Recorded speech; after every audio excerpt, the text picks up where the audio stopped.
Chapitre 2. J'ai ainsi vécu seul, sans personne avec qui parler véritablement. Jusqu'à une panne dans le désert du Sahara il y a 6 ans. Quelque chose s'était cassé dans mon moteur, et comme je n'avais avec moi ni mécanicien ni passager, je me préparais à essayer de réussir tout seul une réparation difficile. C'était pour moi une question de vie ou de mort. J'avais à peine de l'eau à boire pour 8 jours.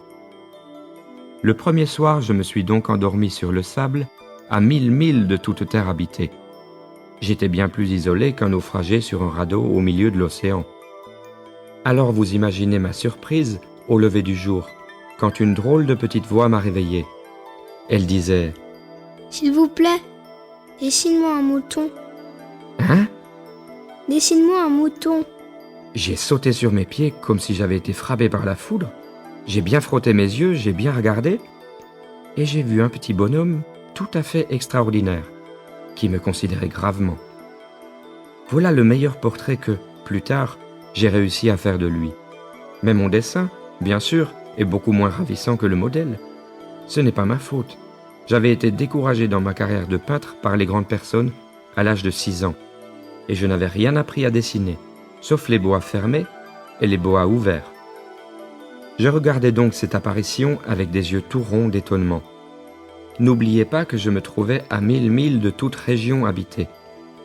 Or, mon petit bonhomme ne me semblait ni égaré, ni mort de fatigue, ni mort de faim, ni mort de froid, ni mort de peur. Il n'avait en rien l'apparence d'un enfant perdu au milieu du désert, à 1000 milles de toute région habitée. Quand je réussis enfin à parler, je lui dis « Mais qu'est-ce que tu fais là ?» Et il me répéta alors, tout doucement, comme une chose très sérieuse. « S'il vous plaît, dessine-moi un mouton. » Quand le mystère est trop impressionnant, on n'ose pas désobéir.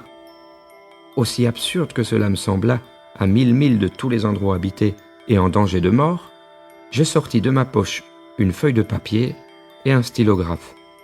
Mais je me rappelais alors que j'avais surtout étudié la géographie, l'histoire, le calcul et la grammaire, et je dis au petit bonhomme, avec un peu de mauvaise humeur, que je ne savais pas dessiner. Il me répondit « Ça ne fait rien, dessine-moi un mouton. » Comme je n'avais jamais dessiné un mouton, je refis pour lui l'un des 2 seuls dessins dont j'étais capable, celui du boa fermé. Et je fus stupéfait d'entendre le petit bonhomme me répondre « Non, non, je ne veux pas un éléphant dans un bois. Un boa, c'est très dangereux, et un éléphant, c'est très encombrant. Chez moi, c'est tout petit, j'ai besoin d'un mouton. Dessine-moi un mouton. » Alors j'ai dessiné. Il regarda attentivement, puis « Non, celui-là est déjà très malade. Fais-en un autre. » Je dessinai. Mon ami sourit gentiment, avec indulgence.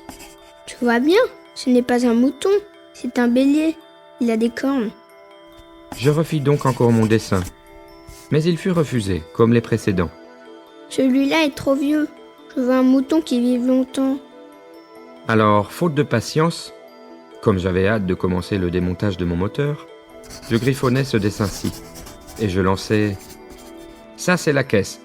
Le mouton que tu veux est dedans. » Mais je fus bien surpris de voir s'illuminer le visage de mon jeune juge. « C'est tout à fait comme ça que je voulais. Crois-tu qu'il faille beaucoup d'herbe à ce mouton ? » ?»« Pourquoi ? » ?»« Parce que chez moi, c'est tout petit. » »« Ça suffira sûrement. Je t'ai donné un tout petit mouton. » Il pencha la tête vers le dessin. « Pas si petit que ça. Tiens, il s'est endormi. » Et c'est ainsi que je fis la connaissance du petit prince.